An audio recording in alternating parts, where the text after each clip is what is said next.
dan saya, kita bisa paham apa yang saya bicarakan, apa yang Anda tanyakan, karena kita menggunakan bahasa yang sama, bahasa Indonesia. Kalau Anda paham bahasa Jepang nggak? Paham Pak, Watashiwa. Ike kimochi ya. Nah, Watashiwa. inilah ya. Konnichiwa. Desai. Nah, tapi nggak lengkap kan informasinya gitu. Kalau misalkan saya bicara Oh iya, jadi kayak satu frekuensi. Nah, benar. Kalau misalkan kita menggunakan Satu frekuensi lagi gitu, Pak. kita menggunakan media yang berbeda, kita menggunakan metode yang berbeda untuk berkomunikasi, dan Anda tidak bisa menerima pesan saya, apa yang saya sampaikan ke Anda itu nggak akan nyampai. Udah. Kirim. Jadi kalau misalkan, nah ini yang saya sampaikan tadi gitu, tentang 3G, 4G.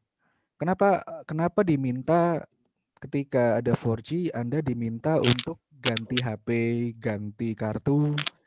Karena kartu yang lama itu tidak bisa menerima pesan 4G karena HP Anda tidak bisa menerima pesan 4G. Oke, jadi kayak frekuensinya sudah berbeda gitu, Pak. Benar. Itulah kenapa pakai handy talkie kita nggak bisa ngobrol sama orang Papua karena jalur frekuensinya berbeda. Karena ruang lingkupnya kecil, Pak. Karena menggunakan frekuensi low. Nah, benar seperti itu. Bagus. Jadi gitu ya. Siap, Pak. Terima kasih. Pertanyaan selanjutnya. Izin bertanya, Pak. Nah, ini yang tadi bukan. Ya, Pak, yang saya, Pak. Silakan. Ya, gimana? Yang pertama pernyataan, Pak. Kayaknya Bapak cocok jadi. Asik. Yang kedua pertanyaannya. Ya, tunggu. Cocok jadi apa? Siap, saya putus-putus. Cocok jadi apa tadi? Apa putus? Gak jelas. Tutor Zenius, Pak. Apa itu? Apa Jenius? Zenius tutor. Promosi dia, Pak. Boleh. Itu produk Genius man. Boleh. Ya terus gimana? Bukan, Mbak, punya Bang Sabda. Punya apa? Yang kedua pertanyaan, Mbak. Punya Bang Sabda. Oh, oke. Yang kedua? Pertanyaannya, saya tuh masih kurang paham Pak teknologi informasi, teknologi komunikasi, dan teknologi informasi dan komunikasi. Mungkin bisa dikasih contohnya per satu-satunya, Pak. Jadi apa perbedaannya? Nah, jadi gini, teknologi informasi, kalau misalkan kita mau bicara benar-benar dengan contoh yang strict gitu ya, satu alat ini teknologi informasi, satu alat ini teknologi komunikasi, satu alat ini kombinasi dari teknologi informasi dan komunikasi gitu ya, kasih contohnya. Oke, kalau saya pengen kasih contoh, teknologi komunikasi itu contohnya telepon rumah. Itu teknologi komunikasi. Itu tidak dikirimkan data di situ, tapi sinyal suara yang dikodekan dikirimkan lewat kabel telepon sehingga Anda bisa bertelepon dengan nenek Anda atau saudara Anda di rumah yang lain menggunakan pesawat telepon, tapi yang masih pakai kabel ya. Itu teknologi komunikasi. Nah, kalau teknologi informasi ini adalah segala hal atau alat yang terkait dengan proses penggunaan alat bantu penyimpanan, manipulasi. Anda punya hard disk portable nggak? Anda punya USB drive nggak? Itu teknologi adanya informasi. flash disk, Pak. Nah, flash disk sama. Itu teknologi informasi. Anda bisa menyimpan informasi di situ. Anda bisa menghapus. Kalau Microsoft Word termasuk nggak, Pak? Kalau apa? Microsoft Word itu. Microsoft Word mereka itu termasuk. mengelola informasi. Nah, Anda bisa membuat file, Anda bisa mengedit tulisan. Itu termasuk teknologi informasi. Bentuknya software, perangkat, lunak. Teknologi informasi itu ada software, ada hardware. Ada software, ada hardware gitu ya, Pak. Benar. Kalau teknologi informasi, hardware-nya apa? Ya, misalkan apa ya? Misalkan ya layar monitor Anda itu hardware itu. Layar hardware dari teknologi informasi. Mikroprosesor Anda, mikrokontroller Anda, Intel Inside, kalau di HP Qualcomm Snapdragon, itu teknologi informasi karena dia membantu mengolah, menerjemahkan, menyimpan informasi. Nah, tapi Pak, ya gimana? Oke. Kalau untuk yang TIK. Nah, untuk yang TIK itu kombinasi. Kita bicara TIK itu contoh paling gampangnya HP Anda. HP Anda itu kombinasi dari modem atau transmitter atau receiver TXRX ya, transceiver lebih lengkapnya gabungannya. HP Anda itu ada transceiver yang bisa menerjemahkan sinyal 4G, bisa berkomunikasi di situ, dan Anda bisa mengirimkan data file di situ. Itu TIK. HP Anda itu ICT banget, teknologi informasi dan komunikasi. Kombinasi dari kirim-kiriman data, modifikasi, menyimpan, mengelola. Nah, jadi itu contohnya. Kalau teknologi komunikasi, kalau di zaman sekarang memang sangat susah untuk memisahkan keduanya. Karena apapun yang kita komunikasikan semuanya terkait informasi. Sudah susah membedakan antara satu ujung dengan yang lain. Kapan teknologi informasi berawal, kapan teknologi komunikasi berakhir, begitu ya. Ya itu karena memang sangat dekat gitu. Kalau kita zaman sekarang untuk berkomunikasi itu menggunakan informasi yang lebih banyak jenisnya itu lebih lengkap, lebih baik buat kita. Gitu. Misalkan Anda main Among Us, Baik, Pak. mau ke elektrikal. Anda tanya ke teman Anda di samping Anda, oh elektrikal kemana sih? Belok kiri, belok kanan. Susah lah ya. Lebih gampang buat Anda untuk lihat peta, oh gitu. Jenis informasi yang berbeda itu membantu kita untuk memahami suatu hal yang lebih baik. Dan itu meningkatkan kualitas komunikasi kita. Itu yang membuat teknologi informasi dan komunikasi itu tidak bisa dipisahkan gitu. Karena seiring dengan meningkatnya kualitas komunikasi kita, maka begitu pula dengan meningkatnya kualitas informasi yang kita pertukarkan. 20 tahun yang lalu untuk mengirim satu gambar itu kita harus menggunakan MMS namanya, Multimedia Messaging System. Satu kirim MMS harganya Rp1.000. Itu zaman waktu satu SMS 140 huruf tadi ya, 140 karakter, itu masih Rp350. Zaman sekarang, wah udah jauh lebih murah. Itu karena tadi, biaya yang kita butuhkan untuk mengirimkan informasi dengan menggunakan jalur komunikasi yang sekarang itu sudah jauh lebih murah. Itu yang namanya perkembangan teknologi. Oke, udah paham? Siap, paham, Pak. Oke, Terima kasih penjelasannya. Sama-sama. Terima kasih juga tadi pernyataan dan pertanyaannya. Ada pertanyaan yang lain mungkin? Kalau untuk telepon Saya rumah, Pak. Ini yang saya Pak dulu deh, boleh. Gimana? Saya Pak izin bertanya tapi tentang internet boleh Pak? Boleh. Nih kan Pak saya masuk ke Google nih. Di Google tuh suka ada tulisan misalkan contohnya www.gamepriv gitu ya Pak ya. Apa itu? Internet positif. Oke. www.gamepriv gitu. Nah, apa sih Pak yang dimaksud www itu yang www 3 kali itu apakah ada kepanjangannya gitu? Oke, ada yang bisa jawab? www singkatannya apa? Pak. Ada Pak, tapi lupa lagi Pak. World Wide Web. Bagus. World Wide Web Pak. www ini Pak. singkatannya World Wide Web. baik. World Web, Pak. Kenapa kita pakai www? Ada yang tahu www itu apa enggak? Kenapa kita pakai www? Di Google Pak, Yang Anda tulis www itu apa sih sebenarnya? Www. Oh no, Bang Jowo. Oke. Waring Wirea bukan, Pak? Bukan. Bang Jowo. World sebentar. World bentar. Oh, Ruang informasi. Jadi itu sebenarnya kesepakatan ya. Jadi itu sebenarnya kesepakatan dari para pembuat internet awal-awal untuk membuat URL. Ada yang tahu singkatannya URL ini apa? Nah, ini PR. Alamat, pokoknya. Ya, kurang lebih itu jadi Link. Ya, link lah. Tapi itu istilahnya adalah alamat website yang lebih mudah kita ingat.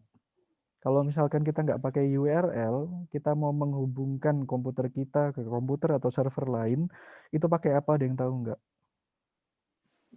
IP address. Pakai IP address, benar sekali.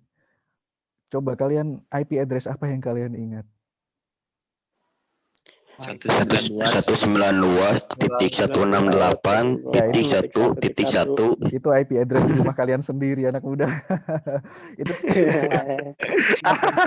di rumah. 8.8.8. address Google, Pak. Bagus. Itu IP address sekolah Pak. Ingat www.google.com atau 8.8.8.8. Itu kalau Google dia hoki lah. Google.com.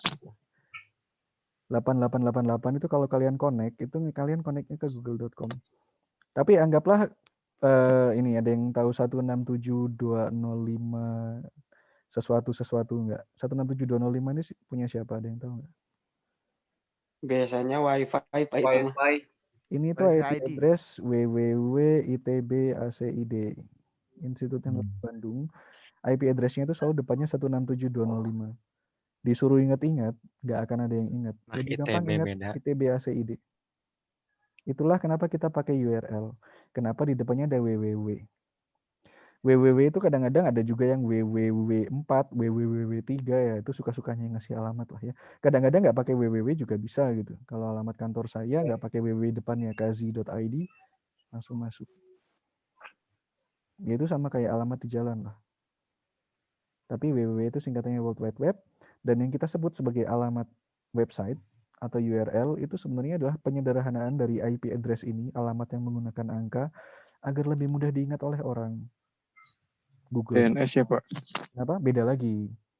Nanti kita pelajari itu besok lah, atau mungkin bahkan tahun depan kalau kalian pelajari lebih jauh lagi di jaringan komputer. DNS itu beda lagi. Tapi DNS itu juga pakai IP address kan. Kalian nggak pakai DNS server itu menggunakan google.com atau ITB.acid. Enggak. DNS server itu biasanya pakai IP address seperti ini. Kalau misalkan kalian pakai proxy, ayo siapa yang pakai proxy? Itu pakai DNS juga. Pakai DNS yang menggunakan IP address dari servernya DNS-nya. Nah, bentuknya biasanya 88 ada 4 kelompok angka yang dipisahkan menggunakan titik seperti ini. Oke, paham? Paham, Pak. Oke, good. Oke, ada Pak, pertanyaan yang lain nggak? Yuk. Paham Pak, paham Pak. Kalau ini Pak, Mm-mm. IoT itu nanti kita belajar nggak? Nah, itu nanti kita belajar. Itu ada satu pertemuan sendiri tentang IoT. Dan kalau misalkan kalian masih penasaran, nanti ada kuliahnya sendiri di semester 5. Siap, Pak. Nanti ada. Terima kasih. Oke, sama-sama. Lanjut ya. Oke, baik kita Saya lanjut. mau bertanya. Siapa lagi? Silakan. Oh, itu dulu aja, Pak. Ya, itu dulu boleh. Itu, silakan. Kalau telepon rumah itu Pak, identitasnya pakai IP atau enggak Pak? Kurang lebih iya. Kenapa kalian dikasih nomor telepon? Itu untuk menyatakan identitas kalian. Tidak ada 2 rumah menggunakan satu nomor telepon yang sama. Dan biasanya beberapa digit di nomor telepon rumah kalian itu menyatakan daerah tertentu. Misalkan nomor telepon rumah saya depannya 201, itu daerah Cimahi. Itu ya satu Cimahi sebelah utara atau selatan itu depannya 201 semua gitu. Yang beda belakangnya aja. Itu cara pengkodean alamat nomor telepon. Biar nggak salah sambung begitu. Oke? Pertanyaan Baik satu Pak, lagi? terima kasih Pak. Sama-sama. Pertanyaan selanjutnya? Saya gini, Pak. Kenapa, Pak? Apa namanya antena di dalam HP itu sangat kecil, Pak? Oh, oke. Itu pertanyaan yang sangat bagus. Oke. Jadi Selalu bagus, Pak. saya selalu bertanya yang jelek-jelek ya. Saya pecat kamu nanti dari mahasiswa. Nah, jadi gini, kalau misalkan antena pada ini untuk menjelaskan itu, saya pertama-tama saya kasih disclaimer dulu bahwa saya bukan lulusan teknik komunikasi, jadi saya tidak memiliki keahlian untuk menerangkan hal ini dengan benar. Karena itu yang saya tunjukkan kepada kalian atau yang saya terangkan kepada kalian itu sebatas pengetahuan saya saja dulu. Di dalam handphone itu kenapa antenanya sangat kecil? Itu karena kita menggunakan teknologi yang namanya micro antena. Bagaimana yang namanya antena dulu itu panjang-panjang berupa kawat yang bisa iya, Pak. sendiri, itu bisa diperkecil menggunakan. Kalau nggak salah yang udah sampai gigahertz ya, Pak ya? Apa itu? Ya benar. Nah, itu bisa Lebih tinggi, disederhanakan ya. dengan hanya menggunakan istilahnya gambar tembaga di atas sirkuit saja. Nah, itulah termasuk salah satu hal teknologi komunikasi, yakni antena. Nah, yang lebih kecil lagi, itu yang ada di HP kalian, microstrip antena. Bentuknya apa? Udah nempel di PCB-nya, nggak ada lagi kabel-kabel, nggak ada kawat-kawat. Ini yang ada di HP kalian. Nah, ini termasuk teknologi masa depan di mana yang namanya antena itu bisa sangat disembunyikan. Kalian punya RFID nggak? Kartu yang kalau dideketin ya ke flash BCA misalkan? Tidak punya Pak. Orang pedalaman saya Pak. Nah, semoga nanti kamu punya banyak ya microstrip. Jenius Pak. Ya. Nah, boleh. Microstrip antena itu bentuknya seperti ini. Di kartu yang kalian punya itu ada antenanya sehingga dia bisa mengirimkan data ketika dia didekatkan kepada salah satu penerima. Oh kayak ID card lagi gitu Pak. Ya, itu sebutannya RFID. Oh ya. RFID, radio frekuensi ID.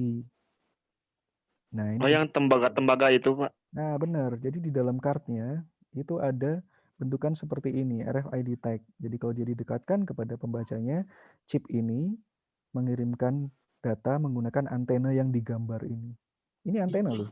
Meskipun tidak ada kawat, tapi ini antena. Sehingga kartu kalian, Genius atau Flash BCA, itu bisa mengirim data ke, ini kartunya contohnya seperti ini. Bisa mengirim data Kayak kartu hotel lagi gitu Pak. Kartu kamar hotel. Benar, seperti itu salah satunya.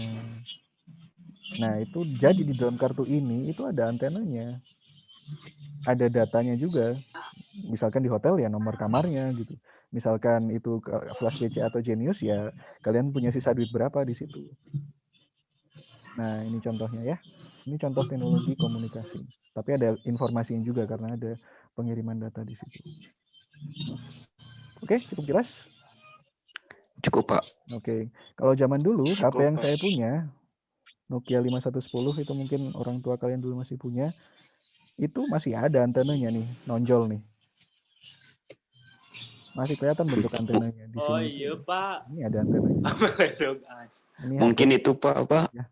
Frekuensinya masih UHF mungkin Pak. Bukan juga, emangnya TV UHF. Nah, jadi HP-nya pertama Kan hitam putih Pak. Benar juga. Miniaturisasi antenanya belum berjalan dengan baik. Yang kedua, sinyalnya tidak membutuhkan antena yang kecil seperti itu. Oke? Cukup jelas ya. Saya kembalikan ke presentasi saya. Oke Pak. Oke. Nah, baik. Saya lanjutkan lagi. Udah jam 2 nih. Wah, udah jam 2 lebih nih. Nggak apa-apa ya, lebih dikit. Oke, kita lanjut lagi. Dengan adanya internet, maka kita semua kenal ada namanya smart device, gawai cerdas, alat yang terhubung ke internet. Nah, ini yang kita alami sekarang. Smartphone kalian itu setara dengan komputer tahun 1980-an. Punya sensor, ada GPS-nya, ada sensor pergerakannya, akselerometer, ada sensor kemiringannya, giroskop, ada sensor visual dan cahaya. Dia bisa tahu kalian lagi gelap-gelapan atau terang-terangan seperti itu. Interupsi suara kenapa? Ahmad Burhanuddin, ada yang mau disampaikan? Ada suara bocor? Ya, mungkin yang tidak. Patah-patah Pak, suara bapaknya Pak. Oke, mungkin sinyal saya masih jelek. Udah lancar belum sekarang? Oke, sip. Cukup lumayan. Ya, kita sabar-sabar aja lah ya. Nah, jadi kalau di Indonesia kita sekarang itu banyaknya digunakan untuk keperluan hiburan dan bersosialisasi. Oke, sip. Nah, saya ingin bicara sedikit tentang Google ya. Google itu baru didirikan, baru ada tahun 98. Ada yang tahu asalnya Google dari mana? Amerika, Pak. Iya sih emang. Tapi kira-kira orang Amerika apa gitu yang membuat Google dan buat apa gitu? Ada yang tahu nggak? Bill Gates. Bukan. Bill Gates itu siapa? Bosnya apa dia Bill Gates? Ada yang tahu nggak? Microsoft. Benar. Kalau Google siapa bosnya? Ada yang tahu? 2 orang. Bezos bukan Pak? Siapa? Bezos. Jeff Bezos. Amazon. Benar ya? Larry Page dan satu lagi orang Rusia. Namanya Rusia sih tapi dia orang Sergey Brin. 2 orang itu. Kalian belajar di kuliah tekno kan? Masha and the Bear. Bukan. Nah, oke. Jadi Google.com itu awal-awalnya ada berupa search engine. Informasi yang kalian cari di internet itu bisa kalian temukan di Google. Sama sampai sekarang. Tanyakan Mbah Google ya, karena Mbah Google paling tahu. Jadi waktu itu Google bisa memberikan hasil pencarian di internet yang lebih baik daripada teman-temannya karena dia punya algoritma dia punya cara untuk menemukan halaman yang kalian inginkan itu seperti apa. Dari situ bisnisnya berkembang gitu ya. Mulai dari kasih email, kemudian ngasih berita, kemudian ngasih video YouTube, kemudian bisa mencari gambar, bisa mencari suara. Sampai sekarang kalau misalkan butuh apa-apa, cari aja di Mbah Google gitu ya. Mau peta, semuanya ada di Google gitu. Dan bisnis Google itu menarik sekali perkembangannya. Dan sekarang apa-apa udah Google aja semuanya. Handphone kalian kalau Android ya udah jadi punya Google aja semuanya. Ada yang mau ditanyakan dulu nggak tentang Google nih? Sebelum saya mulai sesi tanya jawab. Itu Pak untuk search engine Google yang lebih dulu atau yang kayak Bing, Yahoo yang kayak gitu Pak. Oke. Jadi sebelum ada Google itu ada search engine favorit saya dulu namanya Alta Vista selain Yahoo. Kalau Yahoo nanti Desember dia bangkrut ya, udah ada yang tahu? Kenapa? Iya, saya dulu pernah. Nah, Yahoo ini nanti Desember bangkrut. Kalau yang saya pakai dulu namanya Alta Vista. Ini salah satu mesin pencari yang cukup bagus pada zamannya, tapi semua kalah setelah Google datang gitu ya. Google dengan PageRank algorithm, dia punya algoritma untuk mengurut website dari website yang kira-kira paling dibutuhkan oleh pencarinya, Google PageRank. Ini yang membuat Google jadi jago. Nah, Ini nih. Nah, setelah itu, setelah ada Google, maka search engine yang lain jadi kalah bersaing karena memang hasil pencarian yang ditemukan oleh Google itu lebih bagus gitu ya. Oke, ada pertanyaan lagi yang lain? Iya Pak, Mozilla Firefox juga kalah Pak. Firefox kali, dan Mozilla Firefox itu browser. Mozilla Firefox itu browser ya, beda dengan search engine. Kalau browser itu yang kita pakai untuk berjalan-jalan di internet. Ada Microsoft Edge, Internet Explorer, ada Opera, ada Chrome browser itu yang bawaannya Google, seperti itu. UC browser. UC browser boleh. Oke, ada pertanyaan lagi yang lain? IN. Oke, kita lanjutkan lah ya untuk mempelajari beberapa istilah penting di bidang TIK. Saya ingin tahu, kalian paham nggak bedanya bit dengan byte? Apa itu bit, apa itu byte? Apa sama aja? Beda Pak. Bedanya apa? Ada yang tahu nggak? Tulisan Beda tulisan, pintar. Byte itu Pak. Beda arti. Artinya apa sekarang masing-masingnya? Kalau nggak salah byte itu ukuran Pak, kalau bit itu ukuran semacam prosesor atau ukuran kekuatan kalau nggak salah. Oke. kecepatan Pak. Oke. Kalau Masih bit kurang itu- tepat. Ya. Kalau bit itu nominal terkecilnya, kalau byte itu di atasnya bit biasanya. Bagus. 1 byte itu 1 byte? 8 bit. 1 8 byte bit. 8 bit. 8 bit. Oke, itu jawaban yang sangat bagus ya. 1 byte itu 8 bit. 1 bit ini kayak gimana tampangnya? 0. 1 bit itu gimana? Yang biner Pak. Biner, bagus sekali. 1 atau 0. Ini yang mendasari komputer ya. Komputer berbicara dengan bahasa biner. Kalau misalkan 1 byte ada 8 bit, itu berarti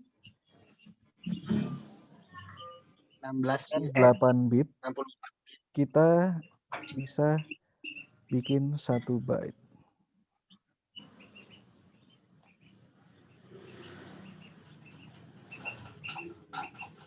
Kenapa ini banyak kita pakai bit dan byte? Terutama dalam teknologi informasi dan komunikasi dewasa ini. Tolong yang teriak-teriak di belakang di mute. Kenapa ini banyak kita pakai? Layar Anda di handphone Komunikasi dengan komputer Pak. 24 bit, 64 bit, apa artinya?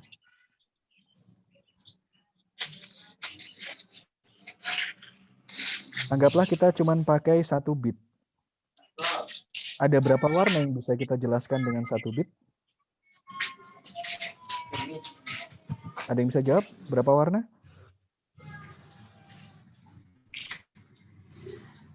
Berapa warna 1 bit? 3. Apa aja? Merah, kuning, hijau. RGB kali Pak. Bukan. Jadi gini ya, 1 bit itu isinya kalau nggak 1 ya 0. Berarti kalau dalam hal warna yang mungkin cuma 2. Putih untuk 1, hitam untuk 0. Untuk hitam. Benar, monokrom. Semakin banyak bitnya, semakin banyak warna yang bisa diterjemahkan. 64 bit itu berarti ada 2/64 warna yang bisa ditampilkan oleh layar handphone kalian. Itu berapa ya, banyak lah, silakan hitung sendiri, mungkin jutaan. Itu hampir mendekati mata. Saya nggak tahu mata itu berapa bit ya, pernah ada studinya, tapi nggak akan bisa menyaingi resolusi yang bisa diterjemahkan mata kita dalam memahami warna, yang memang ciptaan Allah Subhanahu wa taala, tidak ada yang bisa menyaingi ya. Jadi itulah bedanya bit dengan byte.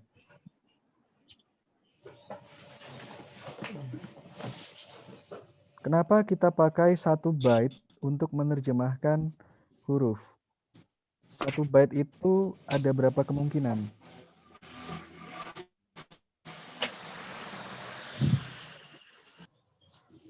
Satu byte ada berapa kemungkinan?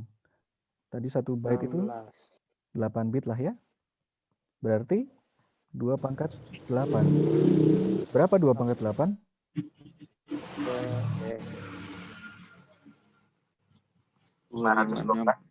Kalau 2/4 itu adalah 16, berarti ini 16 kali 16. Dan 196. Enggak, rasanya 255 dia harusnya. Sebentar. Kalau dengan 8 bit itu, kita bisa punya 256 kemungkinan. Dari 256 kemungkinan ini, kita bisa membuat huruf A, B, C, D, abjad, dan juga kapitalnya, kemudian angka, kemudian lambang, simbol, kemudian kode-kode yang lain. Nah, kalau misalkan kalian tertarik untuk saya sarankan kalian baca lebih lanjut, coba cari ASCII code, kode ASCII. Ini bagaimana huruf di keyboard kalian itu bisa diterjemahkan ke dalam 1 byte. 1 huruf itu 1 byte. Itu bedanya byte dengan bit. Nah, kembali lagi. Kenapa istilah megabyte, kilobyte, gigabyte itu dinyatakan? Itu seringkali kita pakai untuk menggambarkan sesuatu.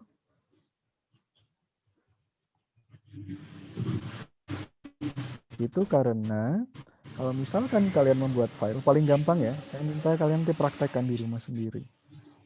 Dengan komputer kalian, coba kalian bikin 1 file txt.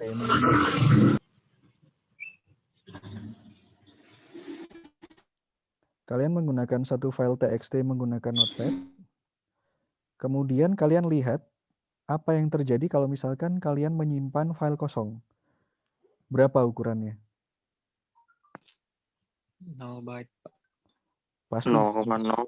ya mungkin ada 100 sekian byte lah. Karena nama filenya sendiri itu menghabiskan memori.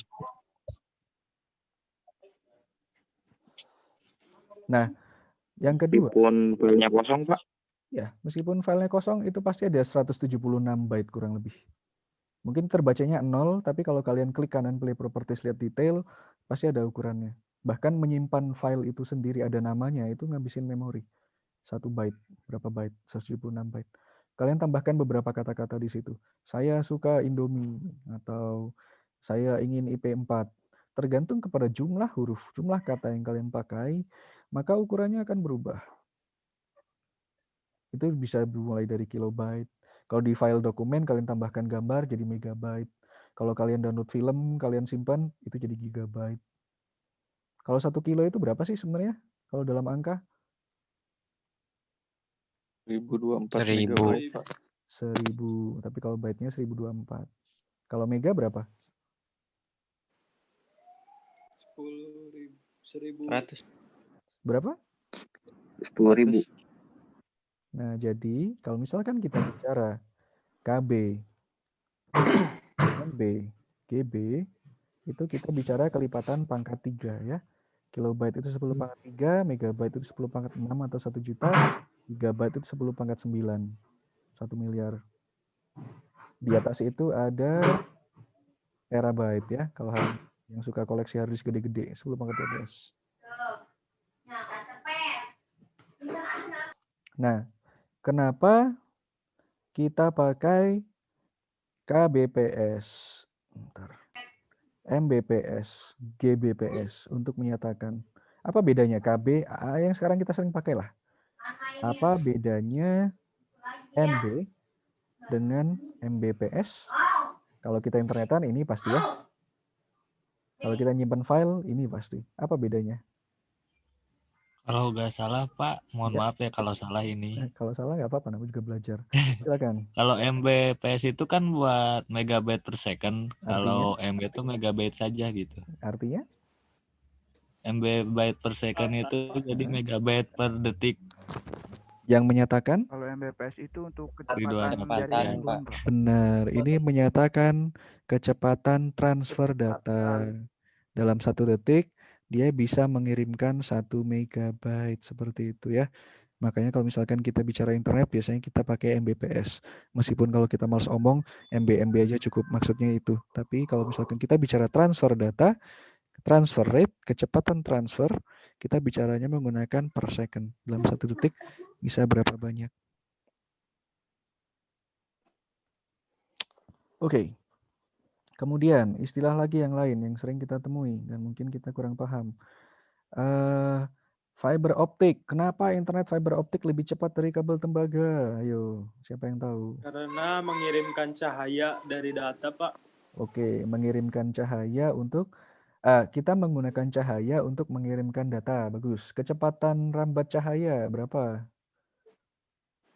0, Bukan 0, lambat banget 0, berapa? Wah, udah keren-keren gitu tadi. Sekian, Pak. Berapa? Berapa cepat rambat cahaya?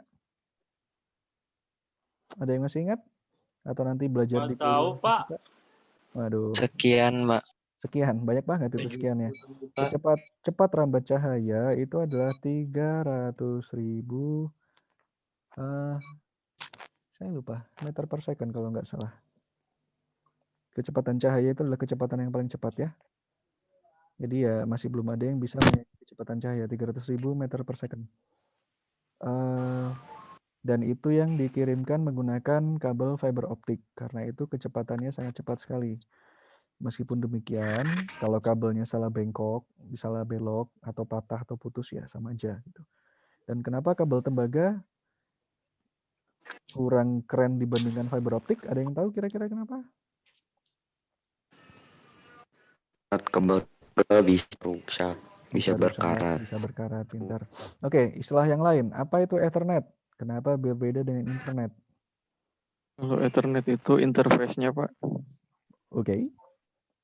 Maksudnya kalau internet jaringannya. Maksudnya interface itu gimana? Jadi yang kayak alat yang menyediakannya, Pak. Oke. Nah, jadi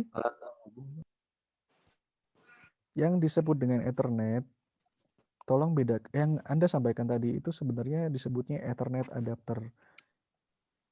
Maksudnya adalah yang bisa menghubungkan kita kepada jaringan Ethernet. Ini yang wujudnya biasanya menggunakan kabel RJ45 itu ya. Yang biasanya dicolok ke belakang komputer dengan kabelnya warna-warni ada 9 biji itu. Nah, tapi sebenarnya yang disebut dengan Ethernet itu adalah jaringan tertutup dari beberapa komputer yang hanya bisa diakses oleh orang-orang yang mendapatkan izin untuk mengaksesnya saja. Sedangkan kalau internet itu dia terhubung ke dunia lah, semuanya bisa connect ke sini, mau HP, mau komputer, mau TV. Sekarang TV juga ada gitu ya. Semuanya aja sekarang connect ke internet. Tapi kalau misalkan Ethernet Ini biasanya kita bisa kenal dengan istilah LAN, Local Area Network. Jaringan yang hanya bisa diakses oleh orang-orang yang ada di lokasi tertentu atau di daerah lokal saja. Nah, itu bedanya Ethernet sama internet. Kemudian ada lagi tadi istilah, ada LAN, ada WAN, ada PAN. Wah, ini susah-susah nih. Nanti aja lah. Ya, oke, ini masih ada 3 menit lagi. Saya kasih kesempatan untuk satu pertanyaan deh, sebelum nanti saya kasih link baru. Ada yang mau tanya? Pak, kenapa belum ada yang nyampe internetan sampai kecepatan Gbps, Pak? Karena kita masih belum menemukan cara untuk mengkodekan data dengan memanfaatkan udara sebagai media komunikasi nirkabel dengan efektif. Kalau kalian pengen internetan Gbps gampang, pakai kabel. Kabelnya tapi yang internetnya gigabit. Ada. Di ITB ada, saya pernah. Yang 5G udah gigabyte tuh, Pak. Tapi yang masuk ke HP kalian gigabit atau enggak? Masih 4G, Pak, jadi belum. Misalkan kita tanya nih, Pak Agus ya. Ini Mas Agus kan ya, yang Mas Agus. Bur. Nah, ini kecepatan dalam internet ya. Jadi ada beberapa faktor nih, ada bandwidth, ada dial-up, ada broadband. Nih, internet tercepat di Indonesia nih. Masih Mbps. Ini yang bisa pakai wireless lah ya, Mora. Kalau kalian masih pakai IndiHome, ya nikmatilah itu 6,7. Saya ini Telkom Indonesia itu IndiHome nih 7,2. Telkomsel itu yang wireless 6,7. Ini ngejomplang banget nih sama yang lain kan. Memang penyedia internet kabel nih MNC, First Media, Cyberindo, Bisnet, My Republic, ya mahal. Ya ini contohnya lah. Nah jadi kalau sekarang mungkin di masa depan bisa lah, karena seperti yang saya bilang tadi, kita berkomunikasi apalagi komunikasi pakai wireless itu menggunakan frekuensi komunikasi udara gitu ya, dan itu ada batasannya. Itu komunikasi nirkabel itu kalian harus sekolah sendiri, dan saya nggak bisa bilang apa banyak-banyak soalnya saya nggak ngambil dulu kuliahnya dan nggak ambil jurusan itu gitu. Tapi ya saya rasa suatu hari kita akan bisa kok, mungkin nggak akan menggunakan, mungkin tidak menggunakan udara lagi, mungkin bisa menggunakan laser. Siapa tahu kita menggunakan laser yang ditembakkan dari satelit luar angkasa ke HP kita masing-masing gitu ya. Jadi kita bisa berkomunikasi pakai Gbps. Tapi lagi-lagi saya ingin tanya nih, perlu nggak kita internet secepat itu gitu? Karena biasanya kemajuan teknologi itu didasari oleh kebutuhan. Kalau misalkan gambarnya masih kilo-kiloan, mega-megaan ya Telkomsel aja masih cukup lah. Tapi mungkin suatu hari kalau ada kebutuhan untuk seperti itu gitu, misalkan kita ingin mengendalikan roket kita yang sedang mengudara di Mars, ya sudah kita kirimkan internet gigabit pakai laser. Itu sudah ada yang mempelajarinya, atau pakai microwave mungkin, gelombang microwave. Itu sudah ada yang mempelajarinya dan saya belum mendalami itu. Itu teknologi luar angkasa soalnya. Tapi sudah ada. Internet gigabit itu sudah ada. Saya pernah nyobain. Berarti jaringan internet bisa digunakan di luar angkasa, Pak? Bisa. Kan di luar angkasa hampa udara, Pak. Dikirimnya nggak pakai wire, dikirimnya pakai laser, pakai microwave, gelombang mikro. Bahkan sebenarnya internet kita itu dikirimnya nggak lewat udaranya sih, tapi lewat frekuensi yang memang medianya udara gitu. Frekuensinya tetap ada. Kita bisa komunikasi ke bulan pakai frekuensi radio bisa. Karena kita pakai frekuensinya bukan udaranya. Pertanyaan yang lain? Kalau enggak saya lanjutkan. Oh enggak, sebelum saya lanjutkan saya putus dulu deh. Saya kasih link yang baru ya.